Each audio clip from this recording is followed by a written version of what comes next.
The reading is from Luke chapter 22, verse 39 through 53. He came out and went, as was his custom, to the Mount of Olives, and the disciples followed him. When he reached the place, he said to them, "Pray that you may not come into the time of trial."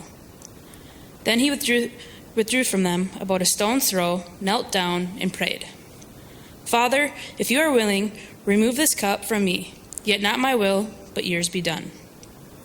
Then an angel from the heaven appeared to him and gave him strength.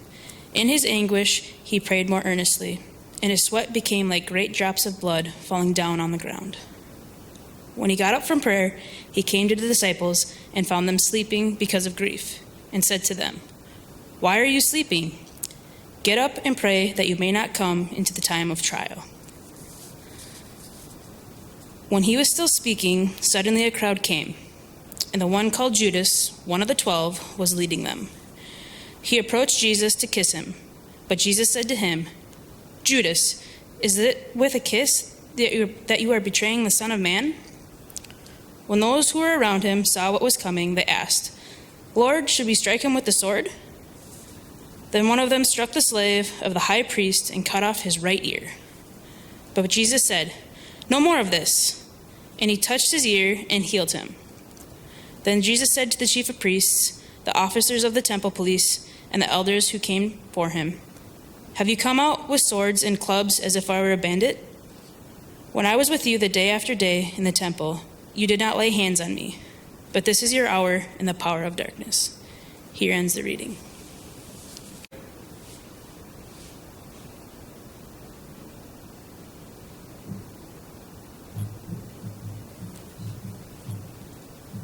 Who is this man? How is this possible? Look at my ear, will you? Do you see what's wrong with it? Do you? That's right. Nothing's wrong with it. And that's what I'm saying. How is it possible that nothing's wrong with it? You know why I'm asking that question? I'll tell you why. Just a half hour ago, that ear wasn't there. No, I'm not joking. My ear had been cut off and was lying on the ground. And I had a hole in the side of my head where my ear used to be. Then he picked up my ear and put it back in place. And suddenly, it was all healed up, as if nothing had ever happened. Yes, I know it's not possible. But look, it's okay. See? Yes, I'm sure it was cut off. We came to arrest him, that man called Jesus, who has come here from Nazareth, when one of his followers drew a sword from his belt and swung it at me. I didn't see it coming until I felt a horrible pain on the side of my head. Then, like I said, that man Jesus healed my ear. You still don't believe me? Well, just listen to what happened, and then you decide if I'm crazy. My name is Malchus, and I'm a servant of the high priest Caiaphas. That's right, I'm an important person. Not some country bumpkin or Galilean fisherman, like the guy who cut my ear. A couple hours ago, my master called me to him and ordered me to gather a detachment of the temple guards. He said the time had come to put an end to the troublemaker named Jesus, a fake healer, blasphemer, and rebel.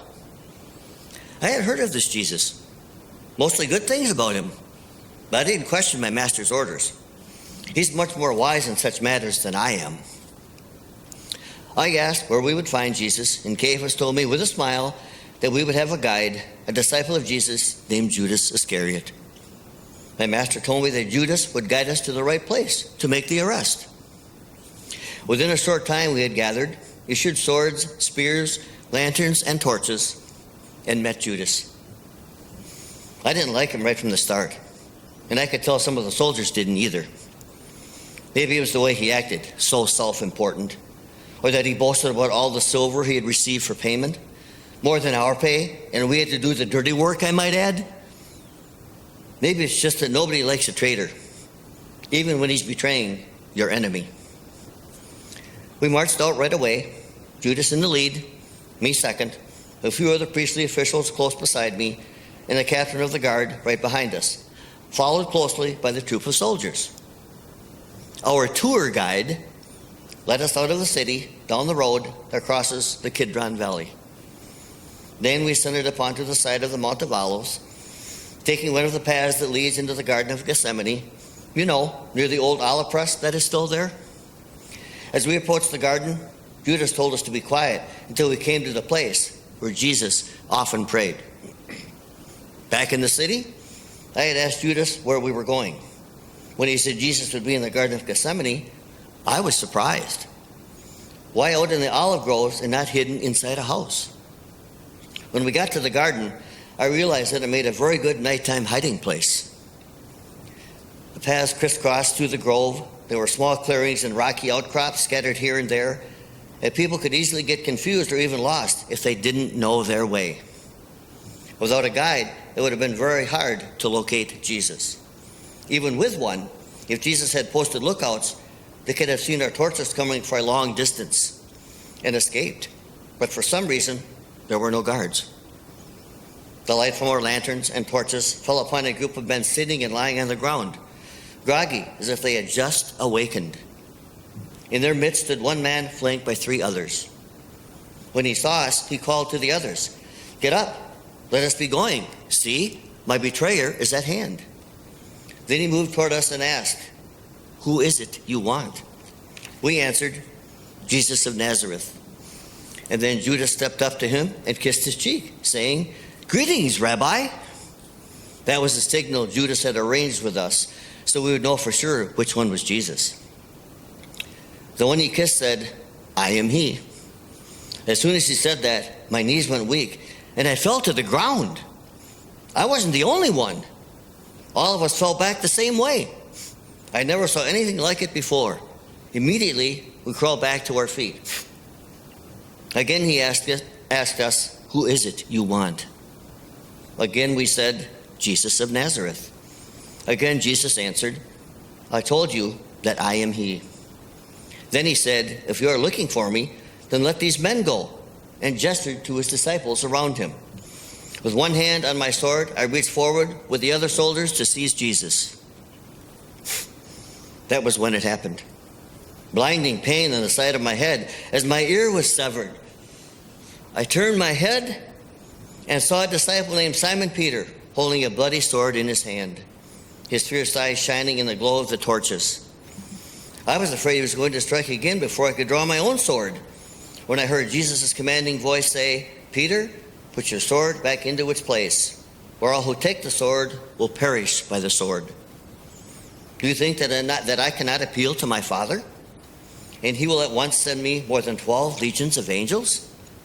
But how then would the scriptures be fulfilled, which say it must happen in this way?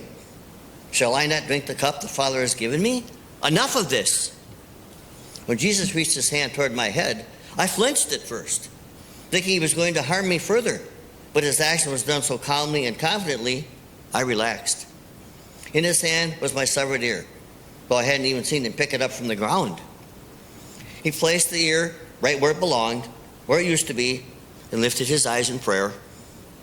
I wondered what he was doing, when suddenly I felt a rush of warmth flow like hot oil over the side of my head, through my whole body, and even to the tip of my ear. But wait, how could I feel warmth in my missing ear? Yet, it was true. And not only warmth, but also I could now feel Jesus' hand pressed against my ear. Then I realized one more incredible thing. The pain was gone. Not just less pain, but gone. Not even any tenderness remained. Jesus removed his hand, and I reached up with my own hand to feel my ear. Healed and in place, as if nothing had ever happened to it. Then Jesus chastised us for coming at him with all our weapons. I didn't understand everything he said, but it was obvious he was not going to resist arrest. Peter looked hard at me again, as if to cut off my other ear, then at his master, and then he turned and ran off into the night, with all the other disciples close on his heels. Some soldiers stepped closer with their ropes to bind Jesus, and the contingent led him back down the Mount of Olives to my master, Caiaphas. Soon Jesus will be tried and condemned, for that is what Caiaphas boasted to me would happen once we caught him. Yet, I did not accompany them back to my master's house. I have remained behind, here in the garden, because I don't know quite what to do next. Tonight has confused me beyond all measure. I came up here, a servant of the high priest, obeying his orders and convinced that what I was doing was right, a necessary step to protect the nation from the dangerous person Caiaphas accused Jesus of being, a blasphemer. Yet Jesus prayed and said he must obey God, a rebel. Yet Jesus refused to fight or allow his disciples to fight. And a fake healer? Fake my eye? I mean, my ear? He truly can heal. And why would he heal me, a man who came to arrest him? From what he said, he knows tonight will not go well for him.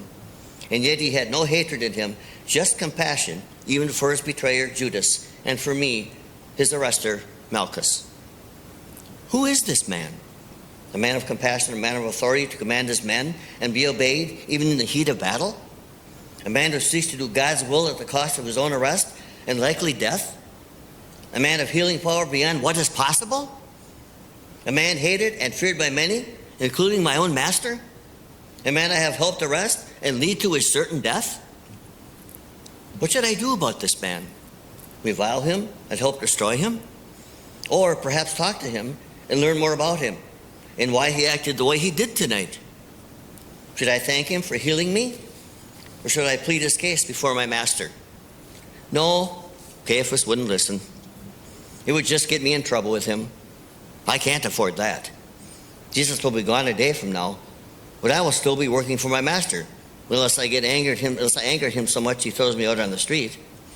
Worse, if I plead for Jesus' life, Caiaphas might accuse me of being one of his followers.